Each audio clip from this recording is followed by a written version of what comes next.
So, again, we're going live. This is University of Illinois Esports Team A versus Madison. So, hopefully, getting a good start of the series. We will be covering Group A all day. So, hopefully, if you want to see how the competition is doing for the team that you're following, then you can stick around and watch some more. So, we'll see what bands come out here, but I think until we see a first pick, Legacy. What is the class that you love most in your college experience so far? Huh. That's hard. Is this more of like a gen ed class or just like things I'm personally interested into? No, I think it could be any class. I mean, I mean, I like history, right? So I really. probably one of my like maybe international relations. I don't know. I have some good professors for these classes. Okay. I know other schools it might be really tough or really annoying classes, but Yeah. they're No, pretty fun here. now this is a personal theory of mine, but the follow-up question then: do you like math classes? See, I was always like math never bothered me, but I just don't like having to go through tedious formulas right over and Yeah. over again to get to an answer. So math just isn't really that fun for me. Yeah. But I will. I don't mind it.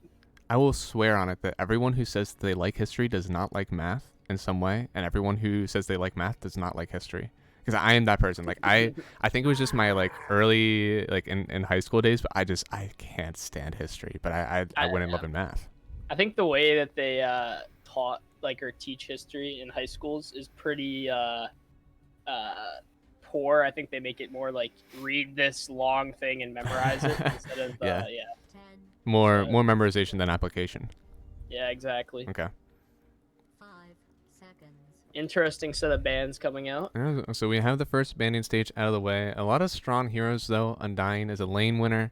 Mars and Underlord both strong offlaners. Banned out by Illini. And Faceless Void, one of the more broken carries, I'd say, in this patch, especially when paired up with something nice. So, what do you think are the stronger first picks we can see? Like, I'd like to think like Phoenix maybe is one that's pretty good. Maybe even Jakiro. What do you think is the best first pick you can have, assuming that your team can play it? I mean, we see a lot of teams, maybe not the first initial pick, but at least the second pick of this first phase, getting carries a lot. Mm-hmm. I don't really know we don't know. Again, we don't really know a lot about these players, so Yeah. can't really speak too much to their play style. But It's true. a lot of the Phoenix combos have been banned, but that doesn't necessarily mean Phoenix wouldn't be picked. Yeah. Underlord's banned, so maybe an Illusion Hero would come out later. Ooh, we're starting strong. So Nice flex pick, can go 3-4 mid. yeah. Oh my God. So these heroes kind of both are in the same boat, right? Windrunner is one that can go to the mid lane or be a 4 position, very rarely an offlaner. And then Invoker also goes to the mid lane or 4 position. He doesn't go very much to offlane though. I feel like this is more of like oh my god, I cannot speak right now. I feel like this is more of an Invoker mid pick here. I don't think I really see Invoker 4. I feel like it could be really weak. Most of the team plays it specifically. Yeah. Now they do have on Illini Esports Team A. They do have the second or the last pick of this first banning phase, and usually, whenever you have the second pick, you take a core again. I mean, are we going to see something aggressive like Invoker Legion? Because that's a pretty good kill combo, and with the Windrunner, that's a lot of magical damage you can dish out very quickly. I mean, now I would actually almost encourage picking the Phoenix here.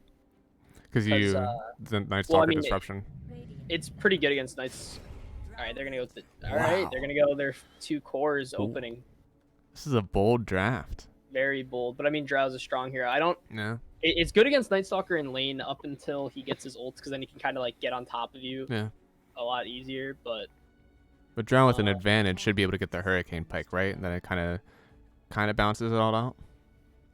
Well, yeah, eventually you're gonna get that. I'm just thinking more from like a laning standpoint. This is like Drow's like fine against Night Stalker, because you can kind of any melee hero really, right? Because especially that one that relies on their movement, because Drow just slows your movement, Yeah. Hey Joe, how you doing, man? Thanks for joining me. So yeah, I mean I like these response picks. So Invoker to the Windrunner, you're able to dispel Windrun, again do a lot of magical damage. I like this response. Night Stalker I think is fine for the Invoker, but then Drow, as you said, like the laning stage should be fine until you hit 6, and if Drow is able to give herself an advantage by that time, hopefully we draft a good position 5 that's going to be able to help her stay alive versus this Night Stalker. So I'm really liking the start for Illini Esports. Very, very aggressive for sure. They do not care if you know what their cores are. Yeah. Although to be fair, Invoker is one of these heroes that you can first phase. We've seen OG do it a lot. Yeah. Because it's like really, it's one of the strongest mids this patch, right? Like, there's not many ways to. I mean, you could necessarily beat it in lane, right? If you want to like cheese like TA Viper, maybe you could beat it. But just the impact, because typically you go Quas Wex now on Invoker, it's just so strong. You know, you build the vessel, you get like a Solar Crest, you just run around with your phase boots or bots, and you create such havoc in the side lanes that it takes away any impact the enemy mid could have because your side lanes are already so strong. But we'll be interesting to see how this mid decides to build him. It's true. I mean, around that probably 8-minute mark where we might see the Night Stalker get his level 6, Invoker gets a good rune, runs and rotates to the bottom lane. You might be able to stifle this Night Stalker's game. Yeah, well, I mean, if you get Drow like a level 2 levels ahead, Night Stalker's level 4, Drow level 6, that's a very almost unplayable lane. Yeah. I like the carries that they're banning out too. Both Spectre and Sven. Yeah, and I can see the Jug too. All heroes that can kind of get on top of the Drow, and now the Phoenix. Wow, it feels a little bit telegraphed now looking at it, but Phoenix against Jug isn't too strong. Now it feels like the only other egg hitter you can get for your carry is the Lifestealer. Do you think there's anything else that they need to pick? Lifestealer's not bad.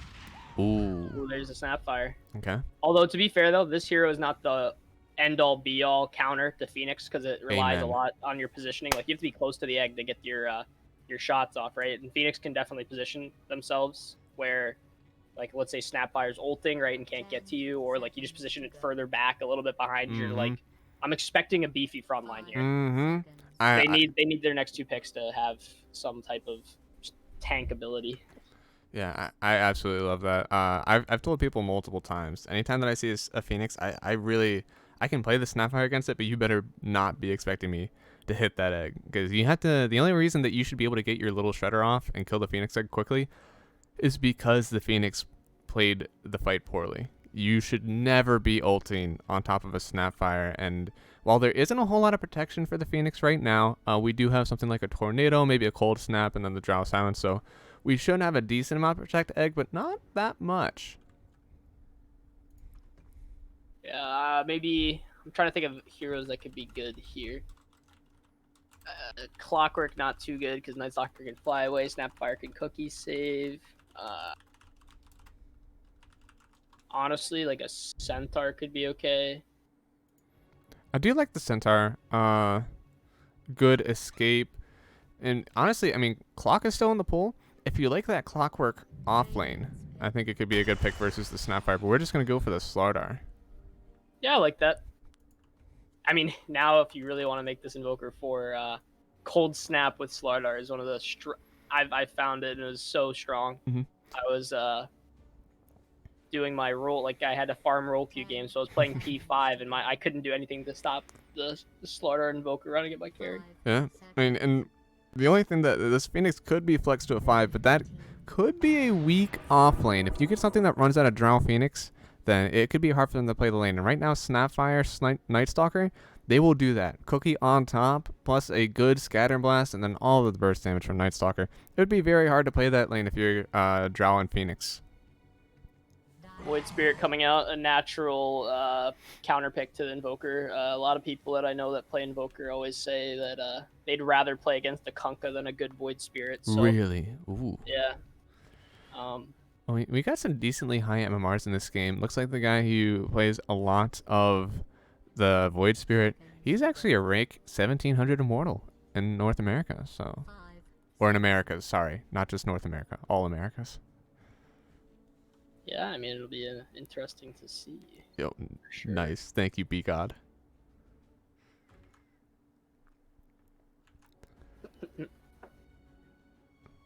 I really like the Slaughter pick. It's just one of these like carry amplifiers too that speeds up their like So let's say you're weaker than you usually are. Slaughter just ult someone, you're stronger than you really are. You know what I mean? Yeah, good And enabler. Drow's ult already negates base armor, right? And Slaughter takes away like total armor. Yeah. So There's gonna be some negative armor flying through for sure. there's gonna be a lot of damage from this Drow. Yeah. So I think they have everything they need to give her the damage invoker with his alacrity, Slaughter with the armor reduction. Now, I think this Phoenix invoker combo is fine, and maybe even with the Slaughter too with Slytherin Crush. What are we missing on Illini Esports team? Because they even have Roche fight, they have the physical damage, they seems like they have the magical damage. I mean, what else do they need to even run out this draft? I mean, they have second pick, and their draft already seems pretty complete. I mean, if this invoker is P4, I would think like maybe like a beefy mid laner would be good. It's kind of hard if you go another P4 that's like really tanky, or you can't. I guess this Phoenix is probably P4. Like a P5, like you could maybe go Ogre, but are you really last picking an Ogre? I don't know. That's the thing. It seems like the position 5 is what we're rounding out with right now. 5 seconds. And it doesn't seem like we think that on Madison, though. They're thinking that this Invoker is going to be the position 4. Position 5 Phoenix. They've banned out 2 other mid-heroes. Seems like they want to pick an Ember here. Or no, they don't. They already have a Void Spirit. Oh, never mind. Ooh, the Troll ban. I think a Naga might come out here. Okay. I feel like Naga could be really good. Good against Slaughter. At least it's not awful in lane, and eventually you can just purge off. You build Manta and your Q as a Dispel. Really good against Drow. It can also reset the fight. I don't think Terrorblade would be a pick because Drow is pretty good against Terrorblade. Yeah. I love this Troll ban, though. If you allow Troll to get into this last phase for Madison, Troll just beats down a Slardar in lane. So loving that last ban from Illini Esports team, just denying that perfect last pick that they feels like they needed on Madison. Yeah. Although I don't think they're gonna go. I think they need someone that's like a little. Okay. Ooh, okay. So I know what you're going to say here, so I'm gonna ask it anyways. Is Phantom Assassin a counter to Drow Ranger? Oh my god. Well, yeah, I guess it is Invoker, Slaughter, P4, P3. Wow, that's gonna be a very interesting lane for this PA. I feel like it can go both ways, right? If they're equally farmed, I feel like PA could kind of have the advantage because just the natural jump on, right? But if Drow's ahead, her ult procs and goes through evasion, so doesn't really have to necessarily build up an MKB right away. I don't know. We'll have to see it play. From my experience, I feel like it really could go both ways depending on which team is stronger, right? If PA is running away from you, Drow's really strong. Drow's running away from you, PA is really strong. So it's give or take. So it might be just an advantage matchup. We're gonna have to see who runs into the mid game. I think Illinois. This is Illinois, right? Correct. Yes. Yeah, I think Illinois had made a good draft to kind of protect themselves from a PA just jumping on them, because a lot of these heroes here are very hard to just for a PA to go on, right? You don't really want to go on a Slaughter. You don't want to go on a Viper. Invoker, very mobile, has things that if you jump on him, he can just get you like Tornado or Deafening Blast or whatever. And then Phoenix, dive, egg, Yeah. So. I will agree though. I really like the Illini draft. Ooh, you know what? So do you have your audio settings set up for in case they want to use the in-game broadcast? I can switch it probably. Just go to audio, select open mic on voice chat team, and click mute broadcaster. Yep. All right, right. I'm talking in game now, I think. Okay. Awesome. I just have the mic mute symbol though. Oh, then you're not talking about it. There we go. Oh, okay. There we go. All right. So starting off, I think we got some cool items here. So Slardar starting off 1 Tango Embracer, so he's going to be pretty thick in that bottom lane. And then Windrunner starting off with the Blightstone early, not a whole lot of regen on her. Oh no, she still has 6 Tangos, but she's not going to have it. She takes a hefty engagement, takes a lot of burst damage, then she's not going to have a salve to build her up. And that's kind of why you take whether a carrier or support, you take Tangos if you want to take that chip damage and just heal that up a little bit over time. Take a salve if you expect that you're going to get taken down to decently low health, and just get that salve to heal you up to near full over the course of 10 seconds. So this is something really interesting. I don't know if you just noticed this. I just looked and noticed this. Invoker's actually P5 here. Really? And he has a Blightstone. I think that's okay. They like to build into, like, Quaswex Evokers always build into Medallion usually. It's really good, especially when you have a Slardar. But Okay. I feel like, I don't know. I feel like this Invoker combo with Slardar is really strong, but it'll be interesting to see how Phoenix Slardar plays out. Still, like, not an awful lane. No, I mean I think Phoenix Starter is like strong still. I didn't think that Invoker Drow was that strong was the issue. So I don't think it really is that strong. I feel like, I guess it really comes down to if this Drow can really what's the word, control the lane, right? Because Invoker really will supplement well with that. But mhm. I'm not sure. We'll have to see. I feel like it'd be a lot stronger in the off lane, but they have a plan that they know how to execute. Maybe this is like their special, right? The Invoker P5. Wow, the majestic Void Spirit.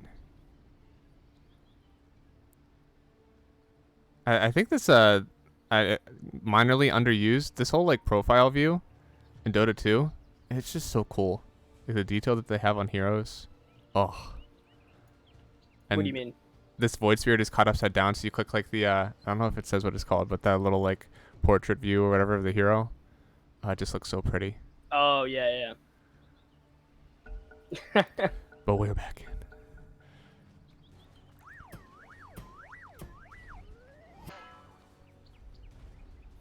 Let's see.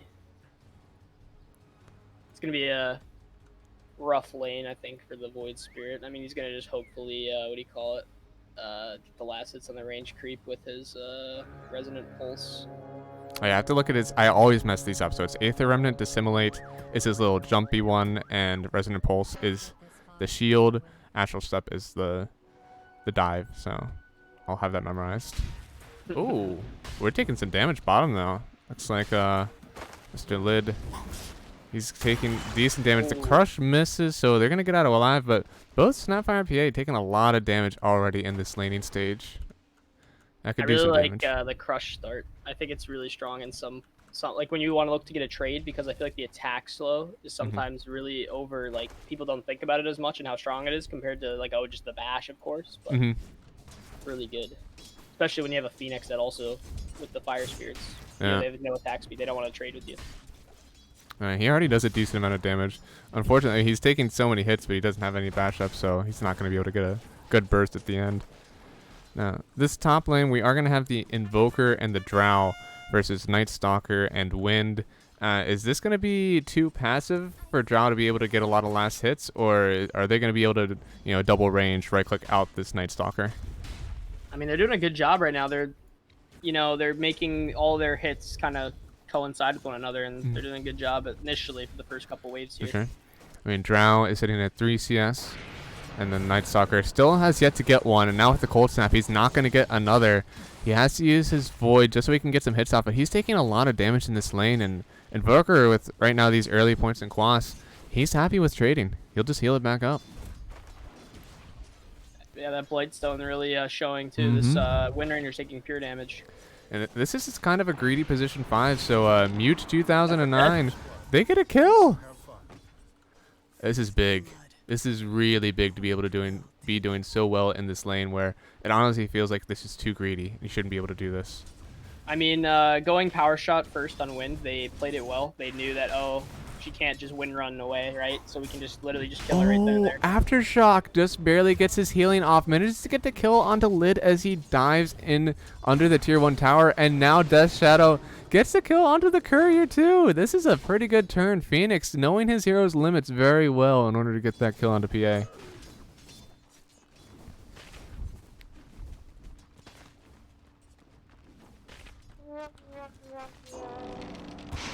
Oh, misses the power shot. Mute 2009. He's doing a really good job laning this position 5 Invoker. This, again, it's going to feel like it's too greedy to work, but they are absolutely letting them get it done.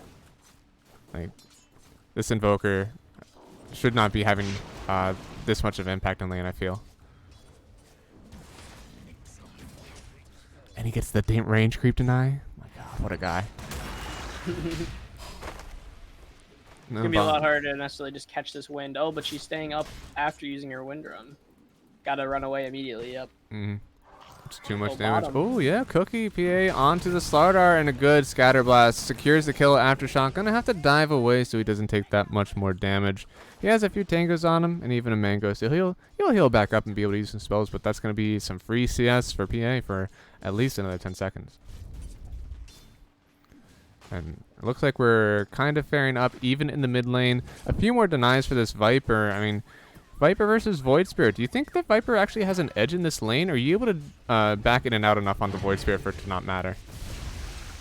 I mean, this Void Spirit's doing a pretty good job, but I mean, Viper definitely has the edge in this lane just because, like, he has the kill potential on the Void Spirit. The Void Spirit doesn't really have the kill potential on him. Mm-hmm. But he's got to be careful because if you have no mana and low, HP, the Void Sure. Spirit, once he hits 6, can really combo you. So. Yeah.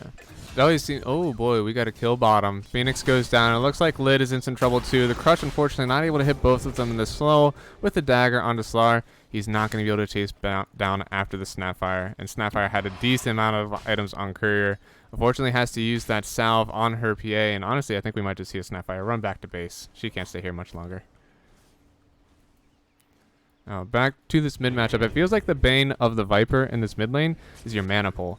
It feels like in order to actually get kills on people, you want to use probably half your mana just to get all those poison touches, poison attacks on. And by that time, as a Void Spirit, you're probably able to dip out well. Should be able to kite this Viper back and forth enough that his harass won't kill you. It'll hurt, but it should not kill you early.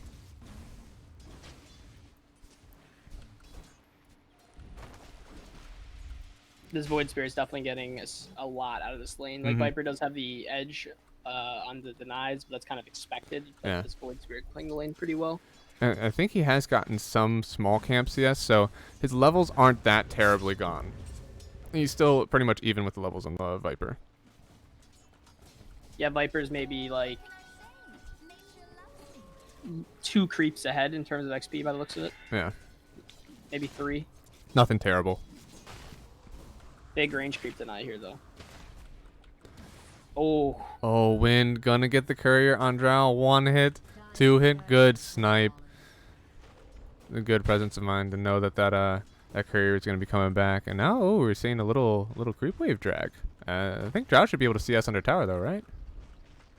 I mean, it's annoying to CS under tower as a Drow because you don't like tanking the creeps early and you have a really slow attack animation. But it's very doable. It's got the 2 Wraith Bands, 75 base damage. Definitely can do it. But it's really annoying, as we can see. Yeah, I was about to say, it's unfortunate. She's going to secure the range creep for herself. Hopefully, okay, she does get the range creep. So I think all of that is a good play by Nightstalker. Was able to deny that. Unfortunately, won't even get the cart. So a lot of CS denied on the Drow just by that single pull. That Viper almost just died. If he connected the Aether Remnant there, that was just a dead Viper. And now he's going to be able to get an Invis rune too. Thompson going to try to go over and grab it, but that's going to be another refill now for the Void Spirit. Oh, I think we're fine bottom. Yeah, we're good. We're good. Perfectly calculated. Oh, all right. Fire Spirit's almost canceled this out, but we good. But mid lane, Crony, a man after my own heart. He's going to get the kill onto Thompson. And that's a pretty good. As you said, that Viper should have the edge in the lane, and now taking the advantage. Oh, Lid might go down too. Oh, Wind goes down top. Is there still fighting top? We have kills everywhere. It is a 7-minute mark explosion. This is where Nightstalker's the strongest, right? So Yeah. if he's gonna make any plays to try to kill his Drow, it's gonna be now. But then going back to what you said about the Viper, yeah, like his advantage, now the Void Spirit's level ahead, and Void Spirit's not one of these heroes that wants to just sit in the lane like a Viper, right? Yeah. He wants to gank. He like kills the wave quickly with a combo, then gets a bounty or whatever rune, and then goes to a side lane and gets a kill. So that's an advantage they definitely have by propelling this guy forward. Yeah. And already, so it's Phase Boots 1-0 on the Void Spirit. He definitely is gearing to just move around in the lanes. We'll see if he's able to make a noticeable impact in these side lanes, because that's the idea, right? As a mid hero that doesn't take towers, your idea is that you want to win this mid lane, and then you want to go and help out your side lanes. So you're not going to be, especially with Void Spirit, you're not going to be farming camps on the side and improving your farm. You're not going to be taking down the tower very quickly. You want to make a rotation when you feel like you're very strong, and probably this wave is pushed in into Thompson. So he has to respond to the tower while you're making a move on the side lanes. Especially this Viper. I mean, now he's starting to level up his Nether Toxin, but he doesn't really have insane wave clear until he gets that leveled up. So it's not like you don't have to worry about this Viper all of a sudden like farming really quick if you fail a gank, right? So. Oh man, another good. So unlucky for Thompson, but Crony getting another rune. It was the arcane top. Oh, but bottom, Phoenix could get a double kill here. Fire Spirits uses the Fairy Fire in order to survive, and Snapfire also lives. They use all the regen they possibly can, and they're just taking so much damage in this bottom lane. I mean, even if they are surviving, the amount that they're going to be spending on regen is going to hurt. Yeah, I mean, especially for this PA, right? If you have to spend a lot on regen, that slows down your timings for your Battle Fury, your treads even. Uh-oh, top. Looks like Nitrogen was able to get the kill onto Almighty. It wasn't a focus fire. He was just chasing him down. It's only a level 4 Windrunner. It seems like Drow likely just a little bit too low, whatever she was showing on that wave. This is free last hits for our boy, Mute 2009.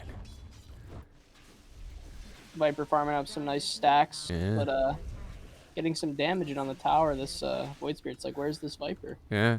Honestly, it might not be the worst trade. It is a decent amount of tower damage, but nothing horrible. Only about 300, so. You're not really worried about the Void Spirit yeah. the tower. Good jump onto the Phoenix. Looks like he dove just a little bit too far and got caught out by a cookie from the Snapfire. So good job to get the Phoenix killed. Again, every time that you give PA just a little bit of time to farm in this lane, that is so big for her, because I do believe that eventually this PA should be able to take away Drow in the late game. Ooh. Slaughter is beefy. I don't know. Yeah. He's beefy boy. You can definitely run down. Oh my goodness, weird. Void Spirit rotation up top. Gets the kill on a Drow. Now Mew 2019 also goes down. A good rotation from Crony. Securing his team 2 kills and now securing himself the top runes. Unfortunately, we are going to be running down at Drow bottom. They know that she doesn't have help with her. So Lid does give his life, but now Crony, he's down. He has a TP in. He could be in some danger though. Gets the Astral Spirit off onto the Slardar so he doesn't keep beating him down. And Thompson's here too. This could be danger zone for Crony if he doesn't get out of here now. Thankfully there's a stack here. I feel like showing both your illusions on the mid wave, it kind of assumes, and he did walk over a ward here eventually. But, okay. Nice stack for him to take. He could definitely pressure the tower here with the Slardar if he wants with the siege creep, but he might just walk back mid. It looks like Lid and Crony are sitting mid, but Lid should just be trying to farm here now. We'll see how the net worths are doing. It is Void Spirit leading right now, with Slardar and Viper taking up the lead. Drow not having the greatest game, but neither is BA. They're both at about the 3,600 mark. Night Stalker definitely going to be the saving grace, I feel, for Radiant. If he's able to make some good moves on the map in this next rotation, and he already is right now, he's diving onto the Invoker, but he has to run away. Cold Snap on top. He forced a rotation out of Thompson too, though. This is 3 heroes that had to TP just to help figure out why this Night Stalker is diving their Invoker. He's going to try to get a few creeps in return, and now Nitrogen is in trouble. This is a lot of heroes, though, in this top side, so 4 dire rotations up top, and now we have Void Spirit pushing in the mid tower, and Snapfire just keeping the Slardar at bay. He's not going to be able to do anything great here since he does lose that matchup one-on-one. Is that rotation worth it? I mean, the Radiant's not really getting too much off of it, so it's not the worst, but it does kind of... You never want all your cores in one spot, right? But I guess Slaughter's still getting free farm bottom. There's nobody pressuring him. Like, Snapfire's not going to really kill this Slaughter. He's just going to hide under his tower. Yeah. Void Spirit only got a little damage mid, but... Oh, Void Spirit uses his... Oh, no, he was too early. He used Assimilate to try to dodge the EMP from Invoker, but unfortunately just a little too early with his buttons. Does lose almost all of his mana, and then the Supernova to secure the kill from Aftershock. This could be a mid-tier 1 now. For sure. Let's go, Madison. Snapfire, it's going to either be mid or bottom, because Snapfire had to rotate up mid now, so Slaughter, if he wants to, can definitely push this tower in. Yeah. So, Viper is going for the Maelstrom. I'm a little surprised that I didn't see him go for the Rod of Atos build. Viper, natural counter to the PA, at least in the early game. PA has a passive that gives her the evasion, and Viper's Nether Toxin. gets rid of the passive. So surprised to see that we don't want to keep the PA in his nether toxins, but I guess they're assuming they'll have some other stun to keep him inside. I agree. I think the Atos would have been really good here, but I feel like maybe they want to more right-click Viper, less than a tanky kind of utility one. Yeah, because with your stacks of poison attack, it does increase your magic damage that you do. So Maelstrom procs will do just that much more damage onto the Drow or onto the PA also. All right, Death Shadow. He's going to show himself top, and looks like we're just going to get a runaway from Big Nitrogen and Fool Me. So rotation from Slider probably necessary so they don't lose the tower, but now that means that he's not bottom. So Phoenix, the only one down here, has Egg up in 20 seconds. This is either going to be a big fight top, or I'd honestly like to see one of their cores go bottom and farm against the Phoenix, but looks like we might just see the fight. Interesting that the PA here is looking to just get this Battle Fury as quick as possible over the treads. I guess if you had a little bit behind, I feel like maybe she only cares really about the cleave, but... Yeah, sure. So usually I see the treads as just the stats that you need in order to farm camps, regardless of whether or not you have the Battle Fury. But I guess if you have an early enough timing on it, she will have this Battle Fury likely, what, the 14.5-minute mark? Or is it... Oh, she doesn't have a Perseverance yet. I would say this might be looking like a maybe 16 minute, 17 minute. So she's jumping onto the Phoenix, but Phoenix, he's coming back around. It's a big bait. He's going to use his ulti. She doesn't think there's anyone else around, but now the Viper shows himself. Thompson, he's going to help get the kill. Phoenix, yeah, okay. Wasn't Phoenix, but Thompson eventually gets the kill onto Lid. This was going to be a TP, but someone else canceled. Nitrogen trying to get the solo kill onto Thompson with the focus fire, but it's not going to be enough. Thompson is just too beefy and a lot of magic damage coming through from him. We should be able to at least pressure the tower, maybe even take it. Just going to take a long time. And now top, they're going to fight while they know that there's so many heroes bottom on Dire. Fool Me. Looks like he's able to get the kill onto Invoker. Sacrifices his Snapfire for it, but now he should be able to get it run away. But Crony dive onto this Drow. A good Aether Remnant to secure her standing in his Dissimulate. And that's so much damage. Phoenix already used the egg bottom. They know it's already used. We could just see another dive in from the Void Spirit. Oh yeah, we're on the run. Fool Me. He's running in. The Astral Spirit misses, but now they might see the TP in from... Oh, good crush onto the Night Stalker. Invoker is inbounds now. Silence so he can run away on Night Stalker. There's no Sunstrike. That's the spell. There's no Sunstrike on Invoker yet. He doesn't have any points in Exort, so he's not going to be able to get a snipe. And now PA is just going to jump away. Dive in from Phoenix to do a little bit of damage and slow, but I don't think they can follow this anymore. Coney Void Spirit Pog. He has been doing very well. He doesn't have the net worth lead right now, but he did have it coming out of lane stage. He has the Orchid, so Orchid, if I believe, that's a pretty expensive item. That's about 3,400. What do you think about the Orchid versus going Yules first? I don't mind the Orchid. I feel like it's a very good offensive item, and it does help them, you know, like if you want to go on a Phoenix, right? Phoenix can't just egg. Yeah. Stops a lot of their spell casting. I don't mind it. Do you think that will make him not need to get an Aghanim Scepter later on, or is Aghanim Scepter just too good to ever skip on a Void Spirit? I feel like it's pretty good. I feel like it's just almost core in every matchup. Yeah. So likely we're going to see something like a Yules into Aghanim Scepter than on Crony. He's going to be pretty aggressive. I mean, with this build already, he might not even go the Yule Scepter if he just wants to be an aggressive force. But now he's getting jumped on mid. Slardar Crush manages to dodge out the cookie. And the EMP, though, forces 4 heroes here on Dire, and they're not getting anything out of it right now. Snapfire able to get her Mortimer's Kisses off now that there's no Tornado in from Invoker. Unfortunately, the silence onto Crony. He does go down already. A good ulti from Phoenix in the back. She is securing her team this fight. They're going to keep on chasing. Death Shadow has to blink. Double crush from Death Shadow, and now a good multi-shot from Drow Ranger. This is a 1-for-4. PA isn't able to be in this fight. Unfortunately, he's too weak right now, but a beautiful team fight from our boys. I forget which team it is. It is University of Illinois, I believe. I hope I'm right on that. I honestly forget which side is which. Let's see. Am I bad? No, I believe this is Illinois, yeah. Oh, great. It was a great fight by Illinois. This Phoenix Hook on the back, really like beautiful placement from her. Oh yeah, it was a really good fight, and I mean, probably the biggest consequence of that fight is you got the mid-tier 1. Mm-hmm. That's one of the most important parts about Dota. Fights are great, But if you're able to get a kill and get an objective out of it afterwards, that is the main goal.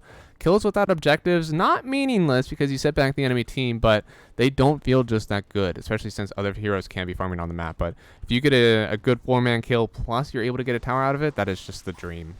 What a neutral item. Did you see that? If you're going this magic damage right-click Viper, you just got the Grove Bow. Ooh, yeah. So good, what, attack speed, plus the lowers magic resistance on Viper also? And then bonus range, yeah. Very strong. Oh, we see Slardar. He blinks out. What fast reactions from Death Shadow. Honestly, avoids probably immediate death if he does get shackled there. Focus fire plus the stun from Snapfire and nuke damage from Crony. I don't think that he would have been able to survive there. So good job. No, that would have been the end of our boy.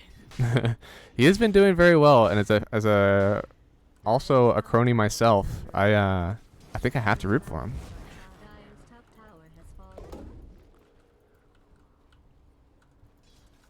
Let's see. Medallion on this Night Stalker, then going for the Halberd. He's not too far off of the Halberd. This is very much a enable my team and suffocate the enemy team. So with this, hopefully you're probably going to be trying to get on top of the Drow. But if he's not able to get close enough, the only real target he'll have is Death Shadow on the Slardar. Yeah, I mean, this will be a very interesting matchup. I really like the Halberd pickup for sure. It's still a good item. Even with the recipe nerf, getting yourself the evasion versus right clickers plus having the disarm. Oh, they missed Thompson in the smoke. The evasion less so against the Drow, but just the active itself is just so strong. Yeah. Oh, I think at this point you want to turn Viper into a bait. You want to have him show aggressively on a lane, think that they can go and kill him.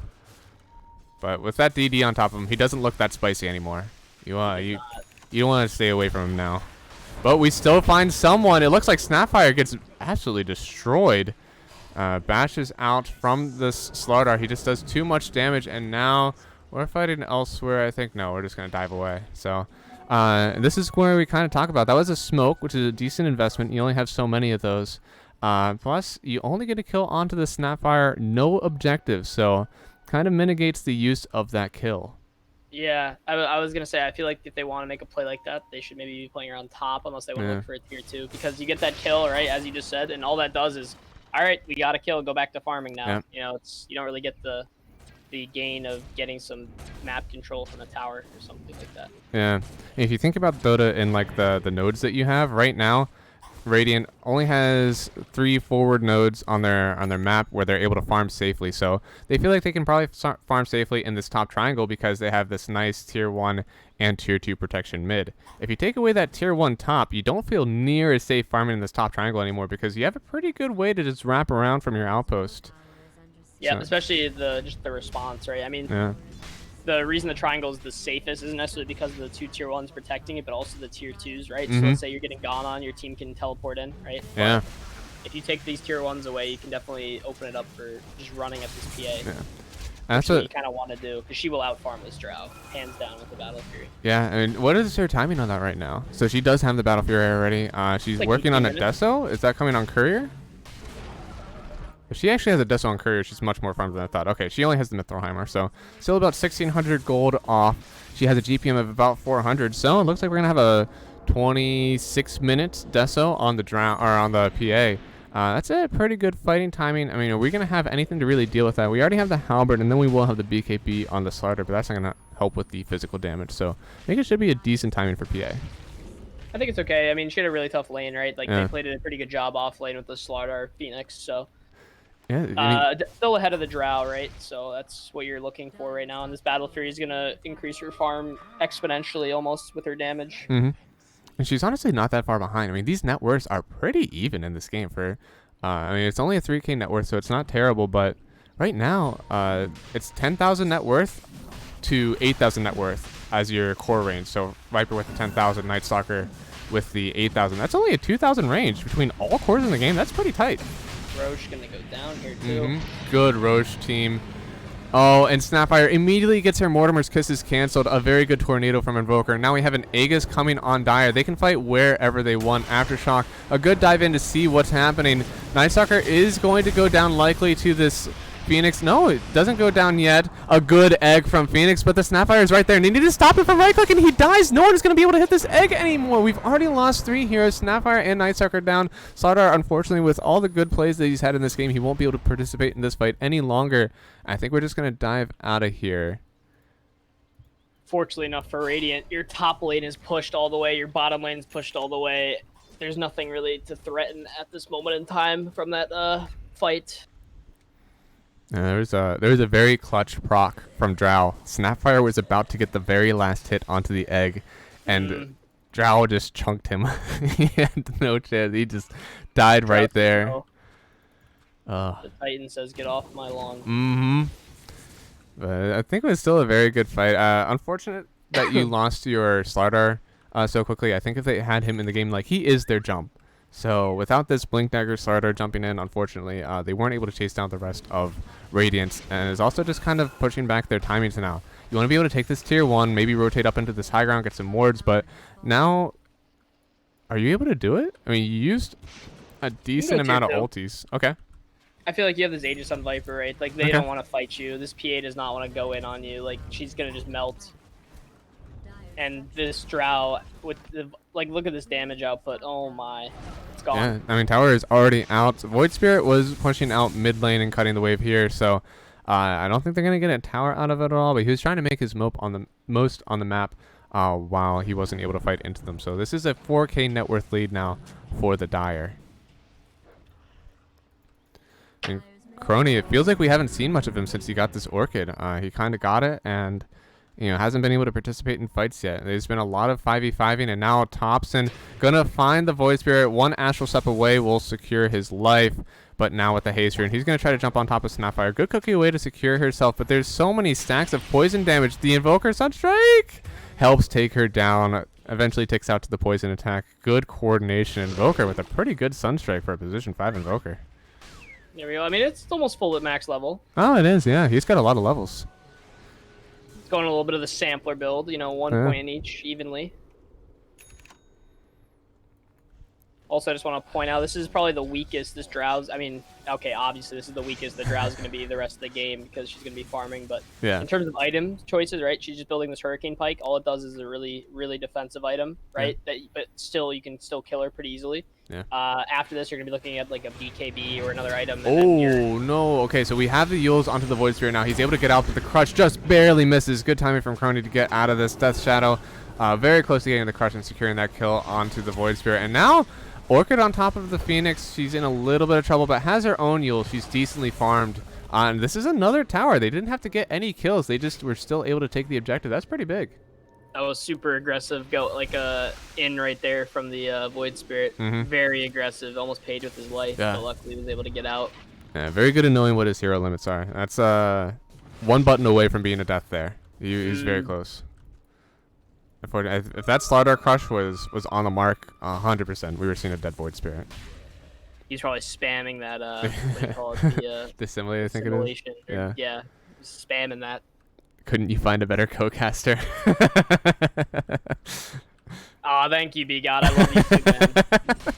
Yeah. What about that B-God guy? What if he was the co-caster? You know, it'd be so much better. Hey, I love all of my co-casters equally, except for the one that is casting with me at the time. Hate them all equally.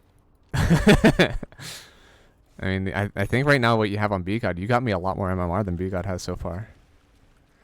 B-God's lost me more MMR than I've gained.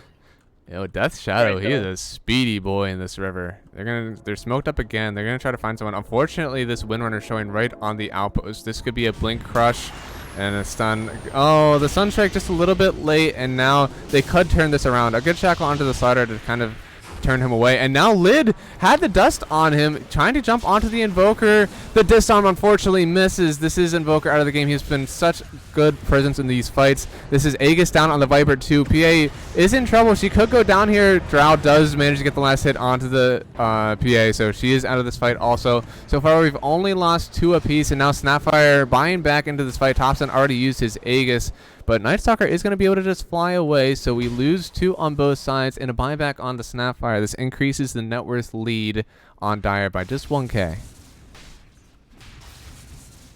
Yeah, good fight. I mean, the next step they have here is high ground, right? So Yeah. you have 2 lanes pushed in. I mean, ideally you'd want all lanes pushed in, but this is still a really good time to go high ground.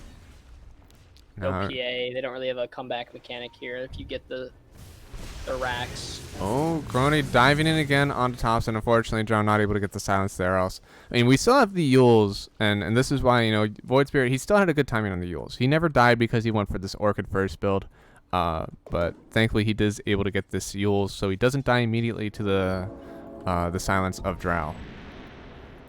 It feels very synonymous to the Ember Spirit Drow matchup, where if you're able to get this Yules and not get silenced up by Drow, you're going to have a fine time. But as soon as that silence comes out, you're in a little bit of trouble, because ideally the silence, even if you do have the Yules, it should give you enough time for your team to get back around you, and then you shouldn't be able to die solo to the Void Spirit. Yeah. That is creative. What? Invoker Sunstriked the high ground so that he had vision when he placed the sentry here. You already know. This is the P5 Invoker, right? Using all his spells to their full maximum potential here. That's just so smart. I've never seen that before. I have never seen someone D-ward with Sunstrike. I mean, hey, you know, you gotta do what you gotta do. Mute 2009, you know, he's the I haven't seen Pause 5 Invoker, I can almost say like ever. Yeah. But he's showing it off. So it seems, you get a Midas. Interesting. He has a Midas on Invoker. I haven't clicked on this Edmonton forever. So he still has Midas bots. He's just a mid Invoker that's had a bad game. It's just the same build up. I guess the rationale, right, is okay, so Invoker, you put him P5, you have the spells that can combo well with an aggressive carry, kind of like Drow, right? So like Cold Snap, whatever. But then you really only need your spells, right? You don't need to necessarily build necessarily these utility items that other sports need to, because you have your spells as utility. So you can kind of go greedy. It worked out, especially because their team's ahead. I guess that's also the rationale behind picking this Viper, right? A lane winner that can give you the space needed to do this. Yeah. I think the only thing that might have been able to get changed, I think if he had this Yules first, he'd feel much safer showing on these side lanes, because now, if he gets jumped on by a Void Spirit, I mean, he gets silenced up and he dies. But if he had that Yules, he'd be able to show on the mid waves, maybe get a good Tornado EMP out, or maybe a Meatball. Keep pushing in this bottom wave, and then you constantly drag Dire or Radiant down back to defend this tier 3, because, I mean, and he's going right now. He's just going to Tornado up and send them out of this lane, and while they're smoked up on Radiant, they're going to have to answer to this bottom. And honestly, this is all the vision you need right now. There could be no wards on the map, but you see this bottom wave, juicy range creeps all over it, and there's not a single core TPing to get it, so you know they're smoked up somewhere. So Crony trying to dive. He finds the Slardar. Good Yule's up. Aether Remnant just... Oh, he pops the BKB. The Aether Remnant was not in range. So Death's Shadow able to pop this BKB getaway. If he doesn't take any more damage, he's going to be able to blink out. And he doesn't even need it. That was a 9-second BKB, but if this Aether Remnant was just a little bit closer, that could have been a dead Slardar. Yeah, and on the back side here, the Wind Ranger and Invoker bumped into each other, but the Wind Ranger didn't have any detection, unfortunately. So Invoker just went invis, walked into the trees, and TP'd out. There you go. I mean, this is super huge. Again, it kind of all starts with this Invoker pushing out the bottom wave, and he has those bots, so he was able to get down here and just TP out again. You drag this entire Radiant team down. They wanted to get a smoke out, take some map control, but they're just not able to do it. And now Dire capitalizing on top of it. Looks like we're going to have a smoke up from them also with all of their ultimates. And does no one have a smoke on them? No, okay, we have a smoke. We're going, baby. All right, so the only one that they see right now is they see Night Stalker on this mid wave and Void Spirit on this top wave. So they're just going to go right on the Night Stalker. Cookie out so he doesn't get hit by the Sunstrike, and now he has to pop his BKB on Night Stalker. That is his 10-second charge. It's unfortunate that you're using your 10-second charge of BKB to run away, but it does give him his life.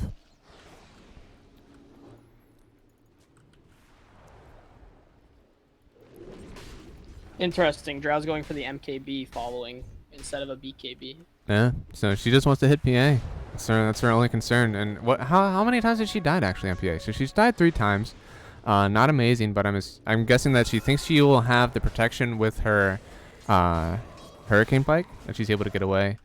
And probably she'll be able to dispel the silence with her Manta. So she's assuming that's all that it will take, but BKB does seem pretty good in the game with a Snapfire, Windrunner, Void Spirit, and kind of unskippable, but if you do the status resist build later, maybe you won't be too dependent on it.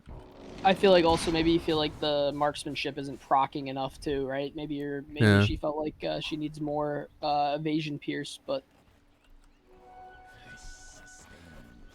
But the real evasion MKB is not a terrible item. It's, it's good, but typically when you get an MKB, like I guess what you could say one of the main reasons is piercing evasion. Yeah. But I feel like on a hero like Drow, where you already have a natural built-in evasion pierce in your kit, right? MKB isn't too good unless you're looking to pierce through high armor heroes, but you're a Drow, right? Yeah. Because the whole purpose of MKB procs on a Wind Ranger is you proc it so many times, and the armor that the enemy team has doesn't really matter, right? But I mean, if we look around at the base damage, so far neither the Wind or the Snapfire, both supports on Radiant, have been able to build any armor items. Void Spirit has got, he has phase boots. PA doesn't have anything. And Night Stalker is the only one with additional armor on his team. So everyone else will chunk very hard to this PA when she gets pops. Remember that Corrosive Haze. That's true, yeah. I mean, Night Stalker will probably, he'll go down to near negative. Oh, we're jumping in. We pop the Night Stalker ulti. They want to go on the hunt. They need to protect this Roshan. The Sunstrike hits. They know that someone is inside this pit, but Roshan should go down before Slaughter. Slaughter, Blink Crush. He's in. Is he able to take the Aegis? No one's picked it up yet. PA is the one to take the Aegis. Slaughter gives his life. He was so close. That was almost the Pog of Pogs. And now Drow is going to get caught. PA on top of her. She's not able to go anywhere. She dies, and now PA just eviscerates the Phoenix. So with Aegis, with Deso, with Basher, PA seems unstoppable. Yeah, your lead is just gone now. Your entire net worth lead is gone. And now the enemy team has an Aegis on a PA. This is looking very scary. Yeah. The momentum of Dire seemed to almost just come to a complete stop with that interchange right there. That Blink Crush, man, I think he had his inventory full. If he didn't have, if he was able to drag the wand back before he went in there. But I mean, I know he's probably thinking so fast. He's just like, Roshan is up. I need to get in there. Probably didn't look at his items, and honestly, he probably didn't think he was going to be able to get in there before the Roshan was taken. But man, that crush was right on the money. That was like perfect timing too, almost like a blind. Like I don't even know. That was like literally stun the millisecond after Roche died. Yeah. But yeah, as you said, unfortunate there was no slots to pick it up. Yeah. Now on PA, you might be thinking, did I have to pop the BKB there? Because I mean, they didn't have. Oh no, they did have vision of the Slider running in, unless he was smoked up and I didn't see it. He wasn't smoked. He just charged. Yeah. That was a bit frisky from PA. She could have given the Aegis away there. Oh, we're jumping though. Death Shadow has to BKB run away again. That is his 7-second charge. So we've used a decent amount of charges on the BKB from Slardar, unfortunately just to survive. We really feel like University of Illinois, they're kind of on the back foot here. I mean, this is really scary now. This PA Yeah. is incredibly strong, especially with this Abyssal, right? Just jumps you and you're gone. So got to play very, very careful.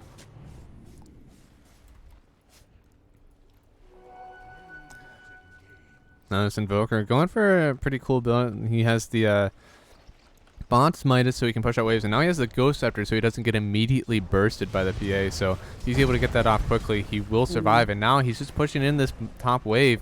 This is a decent amount of creeps here. This is 4 range creeps, 2 siege creeps. This is a lot. This is definitely going to need some response, so that's going to be a lot of damage. As soon as you see someone TP back here, you need to run. Okay, so you see, who is this? PA TP's back, you need to run. PA has the Aegis. You need to run at this tower right now. We see it. Dire is coming into this tower. Invoker is the first one to show. He's not able to get anyone here, so I think this fight is just going to subside, but, oh, PA, you're living life dangerously there, my friend. That was a very risky TP of your main core, right? Just showing With on the wave like Aegis. that. Luckily, they were able to get out, though, as you pointed out. Silver lining here, despite the Radiant now having the momentum and maybe you could arguably say the lead here. A Drow high ground defense with a Viper, Phoenix, and Invoker. That's nothing to. Yeah. That's nothing to like what's the, I don't know what the word To is. sniff It's at? nothing to. To shake away? Yeah, there's nothing. It's nothing to shake off. That's very strong, no matter what. Yeah. I mean, honestly, Invoker just spawns this team a lot of time. Just by going to that bottom wave, or that top wave, and making sure that someone had to respond here. Kind of wish that you saw a response from like the Snapfire, maybe even the Windrunner.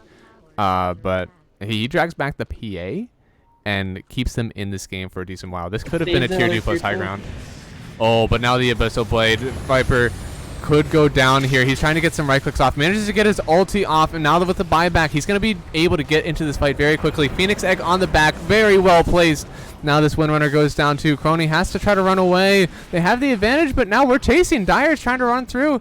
Mute 2009, he's okay, but now the double jump from this Void Spirit manages to get 2 down. Aftershock in some danger. PA has to run away, and so does the Sapphire. Sapphire does tick down eventually, and now Almighty doing so much damage to the Void Spirit. He uses himself up to survive, and he will try to get out of here. So we're going to buy back from Viper, but it is still a 3-for-3 trade, plus the Aegis down.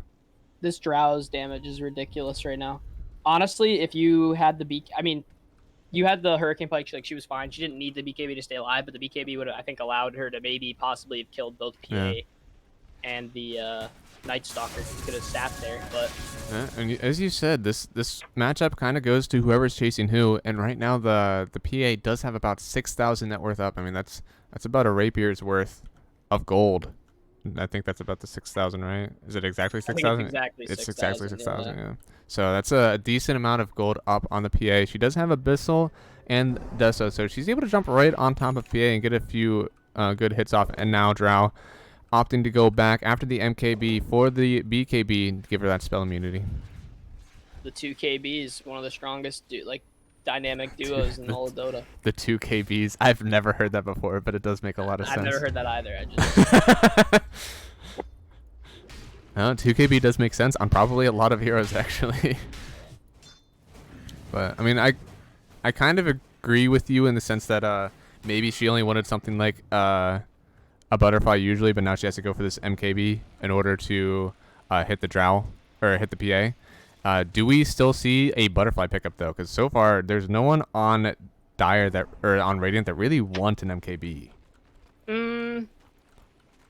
I think I'd rather see a item that beefs Drow up a little bit. Okay. Only sitting on 2k HP, right? You still melt this PA. Maybe like a Scotty would be really good. Do you think Scotty or Satanic would be the better than one if you want the beef? I think either or could be really good. Depends again. Scotty's, I would say, it's one of the best items to tank up, and it gives you more damage and slow. So more of an, I'd say more of an offensive. And I think Satanic's more of a, I need to stand my ground in man fight. So I think it can go either way. All right, we get the silence, and those illusions are definitely dead. But now Crony jumps in onto the slaughter. Good tornado from the Invoker to try to postpone this fight. Drow's taking so much damage.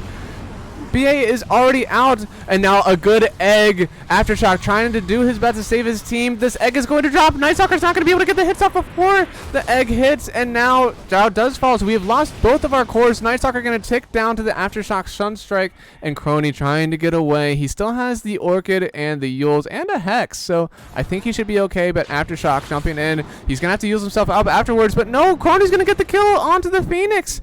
He's going to dip into the trees, but now he's running back. He gets the Yules up on Invoker, but Thompson, he's coming in. He wants to help out his friends. A good Sunstrike to try to figure out where this Void Spirit is, but Thompson does manage to get the last damage tick. So this is a beautiful fight. PA eventually taken down by the Drow. But it lasted for so long. Drow still falling at the end, but she was just hammering out. I didn't know she had a 6k gold deficit to the PA. I mean, she just did so much. Yeah, this PA, like, again, remember what we said, this PA is only strong if she can run at this Drow, but if you're just sitting there kind of hitting the tankiest hero on the enemy team and the Drow can freely hit in the backline, which the Night Stalker tried to remedy by quickly running at her before getting stunned by Phoenix, you know. Drow takes 4 hits and you're dead. Like, Drow damages off the wall. Yeah, and now this gives you the map control. Again, a very good Phoenix egg. It manages to drop before Night Stalker is able to get onto Drow fully, so she does end up getting taken down by the Astral stuff from Void Spirit, but just enabling her to get so much damage off in these fights. University of Illinois just doing such a good job of enabling Drow to hopefully carry them through this game.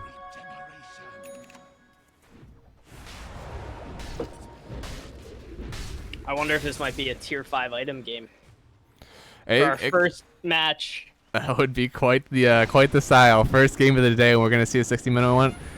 Honestly, God, I hope not. I want to be able to get into the other games too. I don't know if they're gonna postpone the other games in the group. We would definitely be casting off Dota TV then. Oh, we're gonna take Roshan. This is a pretty big one. Third Roshan not only has the Aegis, not only has the cheese, but also has the Refresher Ard. refresher shard. So that should likely be going to Phoenix. Actually, they're keeping it on the Viper, so they don't think they're going to be able to get 2 eggs off in a fight. They're just going to keep it on tops and likely going to use Viper Strike, refresh, and then get another Viper. I take it all back. They're giving it to Phoenix. Never mind. Well, I mean, if they do want to use a Viper, right, you also have the refresh for, another BKB, another Pike, another Shivas, another set of Toxin. Yeah. It's not awful. It's always good. Double egg, though, feels really strong for sure. So what? The egg stun right now is 3 seconds. The channel duration is 6. So if you get a stun that actually lands with egg, you get off all your fire spirits again, press egg for the second time. You have basically 3 seconds to hit egg, or else it drops again. And right now, egg hits are at 10. Not even having the 3 supernova hit count, and not even an Aghanim Scepter in sight. I love the build from Phoenix. The only egg hitter really on the enemy team right now is the Snapfire, and if Snapfire's not right on top of this egg, there's the little shredder's not really gonna shred much, I feel like that's the bait of Snapfire. I'm sure on some level they thought, they have the Snapfire, they've already dealt with the Phoenix, but that is not the case. So now, unfortunately, you have no other egg hitters on Madison. You're in a little trouble. Oh my! Dude, she does so much damage. That is a scary, scary female with a bow. Which one? All right. Yeah, sorry, Wind Ranger, you're not really that scary. All right, Death Shadow pops the Slithering Crush with the axe. He's giving them a good pull of regen for himself. So, a dive in from Crony. Pops the BKB, but he dies so fast. PA just kills him almost immediately on Drow, though. So a good return kill. Drow kills the Crony, but PA does kill Almighty. And now Almighty turning around on Lid. Night Stalker in deep. He doesn't have his team around him, but the Mortimer's Kiss is doing so much damage in the middle of this fight. Night Stalker does go down, and so does PA, or does Drow for the second time. Now the Viper is in trouble. It's Crony. It's, Snapfire both taking him down. We're on the chase, it looks like, with Slardar is well out of this fight. I think there's going to be a blink, and now the win run from... Okay, yeah, she's just grabbing runes. She's going to be out, but my God. PA is doing work in these fights. She did it so well to get on top of the Drow. Yep. Look, you go on the Drow dies almost instantly. But if Drow can sit there and hit you, you die just as quick. So good job from the PA realizing, what happened wrong last fight and fixing that really quick. And she dove out of the fights very well. She dove in first, got the Abyssal onto Drow while she was unfortunately killing Crony. And then as soon as the Aegis popped, she dives right back over to the high ground with one of her teammates. And once Drow's up again, let her start hitting someone else, dive right back in, get the kill. Drow is doing, or PA is doing very well at popping in and out of these fights. And honestly, a hero that usually you see her just jump on top and just start killing. You don't see her really dip in and out like you do like a Slark or something. And what do you call it? She's going Satanic now. I really like this. And Drow's going for the Butterfly. Now, I guess you could say that, the evasion could help her stay alive from the PA, but, I mean, all PA needs is 2 lucky crits, and you're dead. You're playing the odds there for sure. Yeah, so she will be trying to get that, but it looks like we're going to lose Rax. This is actually our first Rax of the game that we have lost, and it could be more than just one. There's no Viper in this game right now. We have the entirety of Radiant sitting here to try to fight this this high ground. So we do use the... What is that called? The repair kit. So repair kit. Yep. Unfortunately, it looks like this high ground siege is going to be ended from Radiant. They need to keep the map control, though. You don't want to mosey back into your half of the map. You want to stay. Take the aggressive farm. You have aggressive heroes. The only ulti timing you're really waiting on is the Snapfire. Void's, Faceless Void, not Void, God, Night Stalker. He can pop his ulti also to get on top, but if you're standing on a high ground, you don't need that extra jump. You can jump on the enemy heroes instead. Death Shadow. Yeah, you need to get out of here, see? It's just that little bit. And now Tornado Drow does get popped up. Unfortunately, the silence miss. And now the Crush just before the BKB is popped. Drow needs to back away. Slardar still in trouble. Snapfire on top of the egg, but still goes down. So does Death Shadow. Now the Void Spirit's in trouble too because of the egg pop. Aftershock doing such a good job. Launches himself onto a crit, but you stay on that high ground, baby. You're doing well. Thompson takes a few daggers, but Lid will get out of here. So another beautiful fight by Aftershock and Almighty. They are doing so well in these team fights with targeting. Unfortunately, PA usually did a good job of selecting her targets, but this time maybe just a little too deep onto the Slardar. playing with fire there. Look, right? You think 2 seconds of hitting Slaughter, no big deal. Well, in that 2 seconds, Drow got like 4 to 5 attacks off, 2 procs, and you're at, what was it, 200 HP left on the PA or something like that? Got to be very careful. Playing with fire there for sure.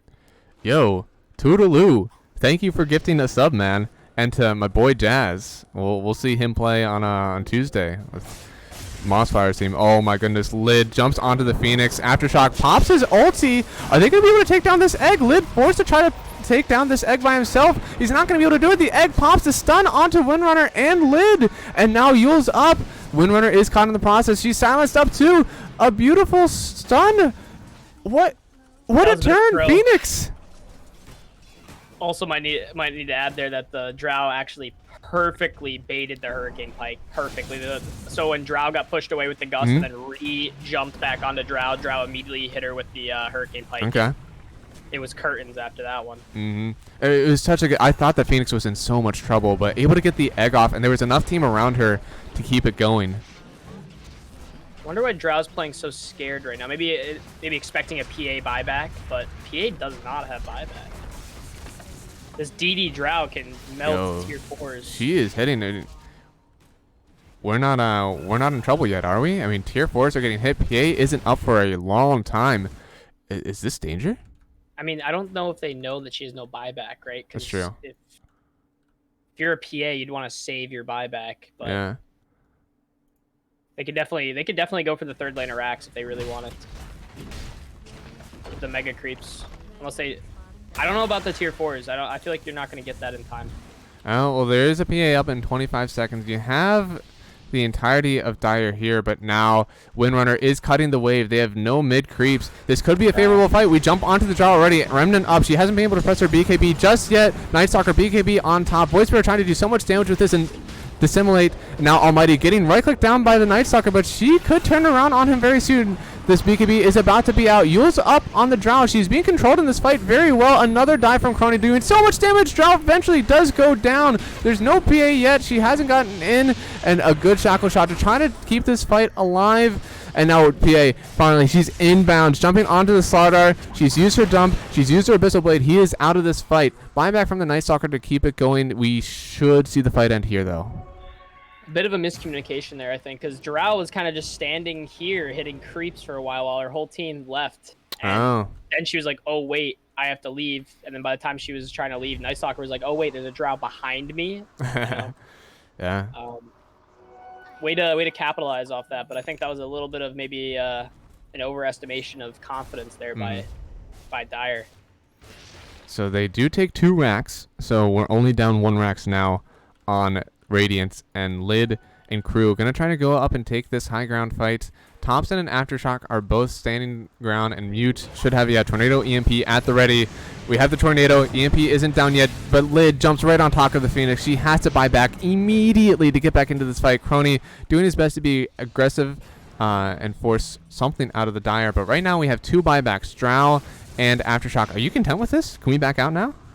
I mean, yeah, I think you definitely have to back away if you're Radiant, but I think you're also very satisfied because now Drow dies. That's game. That literally is game. And now have to play really careful. Now with the buyback, unfortunately your waves aren't too far out, but you have to smoke up now at some point with your Dire crew. You just use buybacks on 2 of your heroes. That's a lot of net worth just given away. And Roshan isn't quite up yet. He will respawn in a minute. So favorable respawn right now for Dire, but they need to get a smoke on the map and get something out of this. Whether it's just map control, a kill, maybe an objective on the map. Like, you want something after using those buybacks. Yeah, I mean, it feels really bad. I would say right here, when they were taking both these racks, I was almost going to say I think this is just a for sure Dire lock, but really good turn by Radiant to capitalize on those kills, force buybacks here, and then, wow, this game could go a lot longer than we thought. Please don't be 60 minutes, man. How am I going to get into the next lobby? Actually, the other game might have already started. We'll find out if they let us in. So, looks like Drow is going now for the Satanic. She didn't commit to that butterfly. What are some other cool items that we have going on? Yeah, I agree. I think the health is just pretty value for her. She already has 40 armor, so your health gain is pretty insane now to give you effective HP. And now Roshan is up. Radiant still have the map control. How are we going to get in here? PA already taking... That's an Ag for Void Spirit. Too, yeah, that's that. Ags, Refresher, Cheese, Aegis. This means so much. Night Stalker finally pops the ulti. He's going to take the courier away, and a jump in from the Void Spirit. He manages to hex down this Night Stalker. A good egg on the high ground from Phoenix. No one is able to hit it, but are they able to kite it? It looks like this egg stun isn't going to hit anyone. We are ready to re-engage. PA, she knows where everyone's at, and she jumps in. Dagger up. Manages to only really hit the Invoker and the Drow. She keeps sending out these daggers. It's triple stifling dagger time, and she is getting some decent trip damage up. You need to force the Dire to come to you. You cannot overextend in this fight. Really good job, though, to kite that, what do you call it? They made both BKBs pop from the Viper, or sorry, just the Drow and the Phoenix Egg. So, like, this is definitely a good time to fight, but it is daytime. We're taking Roche, and now Mortimer's Kiss is to stop University of Illinois from taking this Roshan. Looks like Madison gonna try to get in here. No, they're still chipping down. We have not seen a commit yet from either team. Now Night Stalker, it's been so long. He has his ultimate ability up again. Crony jumps onto the Slardar with the Hex. He finally pops his BKB. He will be alive for just a second, but the PA manages to crit him down. Thompson is in trouble. Invoker, a radio deafening blast, trying to get some disarms out, but there were so many BKBs popped. I think only the Night Stalker was the one who suffered from it. Thompson jumps on top from the Night Stalker. Night Stalker able to get the kill. Another buyback. This is 2 buybacks on both the Slardar and the Viper. They are going to smoke back into Roche. They cannot let this Roche come up. Whoever takes Roche is winning this game. EMP, Tornado, plus the Crush.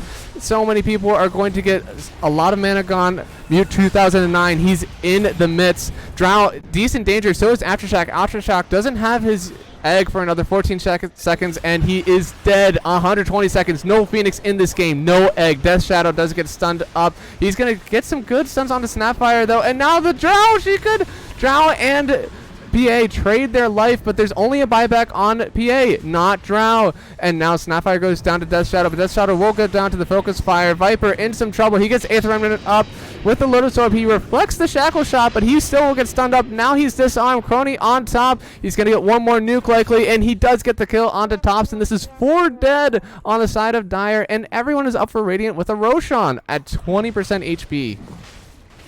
Yeah, you definitely take this one in the game. This should be Radiant. What a fight. I was about to say, I think it might have been a little bit of a throw for Wind Ranger to TP back to base to defend the tier 4s from like the 4 creeps that were hitting it, but they ended up not needing it. This PA suicided on this Drow and also killed her, and that's all that needed really to happen. There's the GG, right? GG's full of... okay, here we go. I was about to say, it's not ending. What a game. Yeah. What a game. That was amazing fights. Definitely back and forth for a long time. Even though we ended with the 24K net worth lead, incredibly back and forth for most of this game. Really cool to see. 36 to 35. You know, can't get closer than that, really. Yeah.